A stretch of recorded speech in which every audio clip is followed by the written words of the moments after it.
Halo, jumpa lagi dengan Belanja Saham Beda. Bersama saya Usman Hidayat. Assalamualaikum warahmatullahi wabarakatuh. Bapak-bapak, ibu-ibu, teman-teman sekalian yang saya hormati, apa kabar? Semoga sehat-sehat semua ya. Hari ini kita masih dihadapkan pada tekanan IHSG yang menurut saya ada kontribusi yang masih cukup tinggi dari melemahnya bank-bank BUMN atau bank Himbara ya. Dan ini menurut saya tak lepas dari sentimen pelemahan ekonomi domestik ya.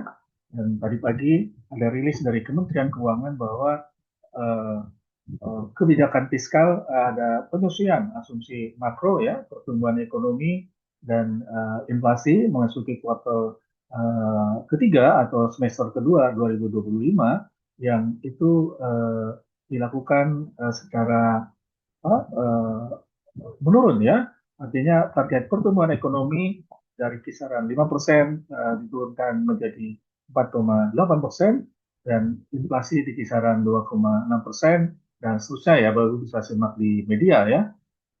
Lalu sekalian kita selalu ingatkan bahwa ini pendapat pribadi mata-mata untuk berbagi dan utamanya adalah selalu melakukan refresh terhadap apa yang saya miliki.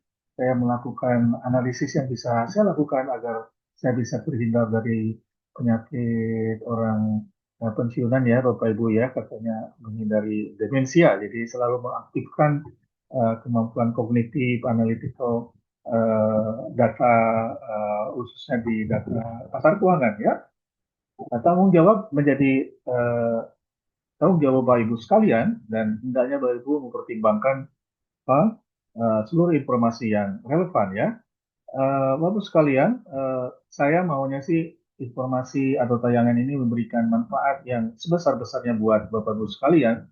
Namun bagaimana saya bisa menyesuaikan terhadap kebutuhan atau kondisi Bapak Ibu sekalian kalau Bapak Ibu tidak memberikan feedback atau komentar atau uh, masukan baik secara pribadi maupun melalui kanal YouTube ya. Jadi seperti ada pertanyaan-pertanyaan yang menurut saya mengharapkan Bapak Ibu secara mandiri melakukan pengenalan dan improvement ya dalam hal apa itu saham, apa itu pasar modal, apa itu pasar modal syariah ya. Seperti pertanyaan mengenai window dressing itu apa? Jadi ini hendaknya ini bisa dipahami bagaimana window dressing itu sebuah tradisi lah. Saya sebut saja tradisi bagi lembaga investasi, sebut saja manajer investasi. Jadi ketika saya masih aktif bekerja di sebuah manajer investasi nasional, jadi setiap bulan bahkan melakukan rebalancing atau melakukan window dressing untuk memoles tampilan portofolio investasi agar dilihat cukup baik di depan para investor. Investor dalam hal ini investor reksadana ya. Jadi bukan reksadana itu terdiri di dalamnya ada investasi di saham, investasi obligasi, investasi di pasar uang, katakan deposito gitu ya.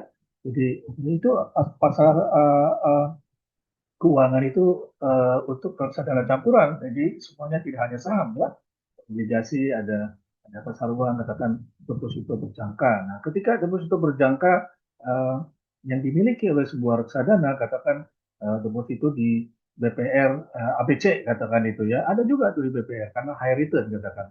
Tapi kalau katakan di akhir bulan BPR itu tidak cukup memberikan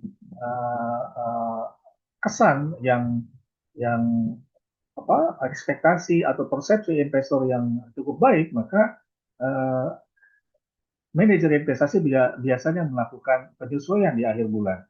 Demikian juga saham ya. Jadi kalau dari deposito BPR kita melakukan repo atau kita melakukan penyesuaian di deposito jangka bank umum ya, atau saham ya, saham-saham yang biasanya lapis kedua kita ganti dengan saham lapis pertama atau blue chips sehingga memberikan corporate portofolio reksadana yang lebih berkualitas ya. Demikian juga obligasi ya. Ada reksadana yang mensyaratkan obligasinya harus diterbitkan issuernya adalah BUMN ya. Kalau suatu saat kita mengambil non BUMN karena pertimbangan tertentu, maka pada akhir bulan harus disesuaikan, di rebalancing atau di repo nanti pada bulan berikutnya kembali dikoleksi kalau itu memang dibutuhkan ya. Jadi eh, window dressing seperti harfiahnya itu sebenarnya dressing ya, kosmetik itu ya, tapi tidak menyalahi aturannya, punya aturan atau etik di bidang investasi, Bapak sekalian. Ya. Saya kira perlu panjang kalau saya menceritakan banyak hal ya, Bapak sekalian.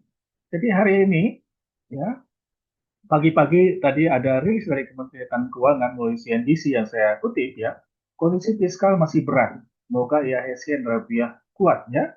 Jadi rupiah kemarin menguat, ditutup menguat di kisaran 16.000 180, 16.200 gitu ya.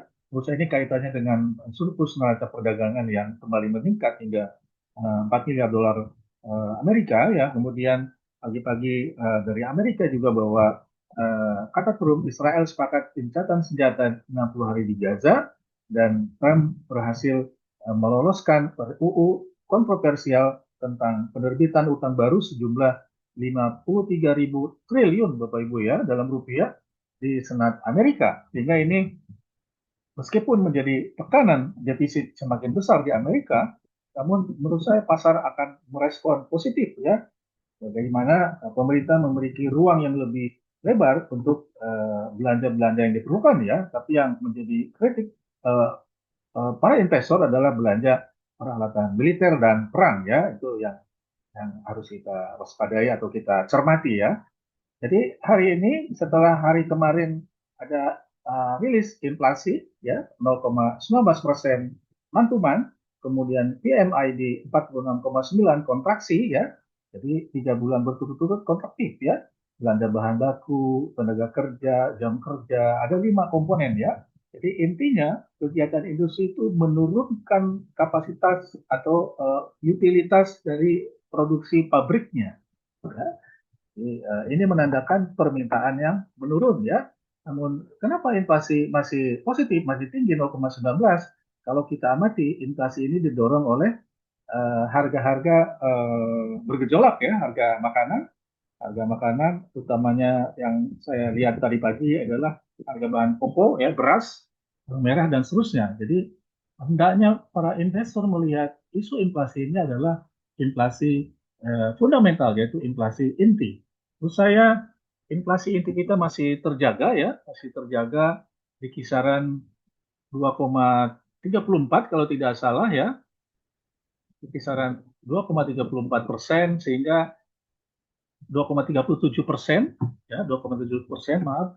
Jadi ini angka ini masih di bawah rata-rata selama 5 tahun terakhir ya. Ini menandakan sebenarnya dari segi inflasi moneter kita relatif stabil ya. Kita inflasi ini itu adalah inflasi yang mengesampingkan perubahan harga bahan makanan dan energi ya, kira-kira seperti itu.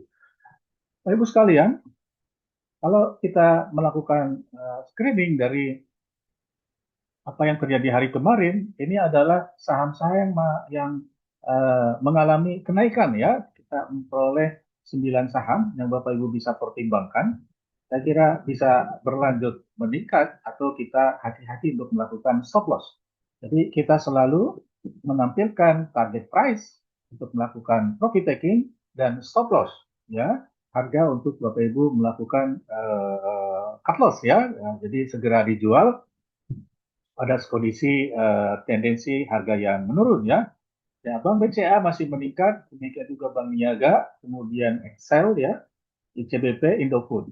Jadi dalam kondisi ini tampak bahwa Indosat dan Telkom masih selalu tampil mengesankan ya dengan tren kenaikan harga yang berlangsung dalam beberapa hari terakhir ya. Nah, namun kita juga sajikan bagaimana sekiranya dia tendensi penurunan, ada stop loss ya, ini bisa di capture. Kemudian terhadap saham-saham yang tendensinya menurun, ada 10 saham ya. Ini saya filternya hari kemarin negatif semua ya. Negatif semua, yang paling besar negatifnya adalah LSIP ya, London Sumatera. Dan ini rata-rata masih tinggi ya, dan umumnya di sini ada saham Himbara ya, BNI, BRI, BTN, dan Mandiri ya, tanpa mengesampingkan pelemahan-pelemahan yang dialami emiten-emiten yang lain ya, termasuk ada Bank Syariah. Jadi perbankan itu sangat sensitif terhadap isu-isu ekonomi, Bapak Ibu ya. Jadi ketika ada isu perekonomian domestik yang melemah, biasanya perbankan langsung merespon dengan pelemahan harga sahamnya. Ya. Kemudian yang secara keseluruhan saya rangkum ya, pilihan saham hari ini adalah ada 7. Akra bergerak di bidang transportasi energi dan minyak, kemudian Antam ya ini mining ya, eh, emas, kemudian Bank Niaga, Ciputra, hati-hati di properti ya, kemudian Ciputra Development, Indofood, Indosat, dan Telkom ya. Mudah-mudahan gambaran ini bisa memberikan masukan, inspirasi Bapak Ibu dalam mengelola portofolio investasi maupun melakukan trading. Demikian kurang lebihnya mohon maaf. Tonton terus video saya. Terima kasih. Saya tutup. Wassalamualaikum warahmatullahi wabarakatuh.